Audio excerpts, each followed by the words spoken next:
Social మీడియాలో సమంతకున్న following మరో హీరోయిన్కు లేదు.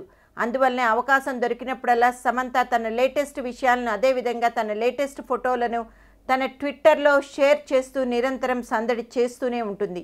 ఈ అక్కినేని వారి కాబోతున్న కోడలు. ఇలాంటి పరిస్థితుల్లో సమంతకు నిన్న నాగచైతన్య చేసిన కామెంట్స్ తలనొప్పిగా మారడంతో ఆ కామెంట్స్పై వివరణ ఇవ్వవలసిన పరిస్థితులు ఏర్పడ్డాయి. ఆసక్తికరమైన ఈ విషయం వివరాల్లోకి వెళితే అసలు చైతు ఆ మాట అన్నది సమంత గురించి కాదట. అమ్మాయిలు అబ్బాయిల ఆరోగ్యానికి హానికరం అంటూ స్టేట్మెంట్ ఇచ్చాట. అయితే అది సోషల్ మీడియాలో ట్రెండ్ కావడం, ఒక అభిమాని సమంతని నేరుగా చూడండి మీ కాబోయే భర్త ఎంతటి మాట అన్నాడో, అమ్మాయిల గురించి దీని గురించి మీరేమంటారు అని ప్రశ్నించాడు. మీ గురించేనా ఆ కామెంట్ చేసింది అని కూడా అడగడంతో ఎట్టకేలకు స్పందించింది సమంత.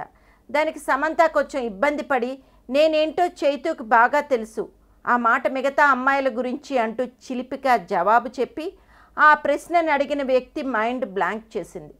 దాంతో ఈ జవాబు చదివిన చాలామంది సమంత సమయస్ఫూర్తికి మెచ్చుకోకుండా ఉండలేకపోయారు. ఇప్పటికే పీకల లోతు ప్రేమలో కూరుకుపోయి చైతుతో డేటింగ్ చేస్తున్న సమంత అవసరమైతే చైతన్యాన్ని ఎలా వెనకేసుకు వస్తుందో ఈ విషయం ద్వారా మరోసారి ఇండస్ట్రీకి అర్థమైంది.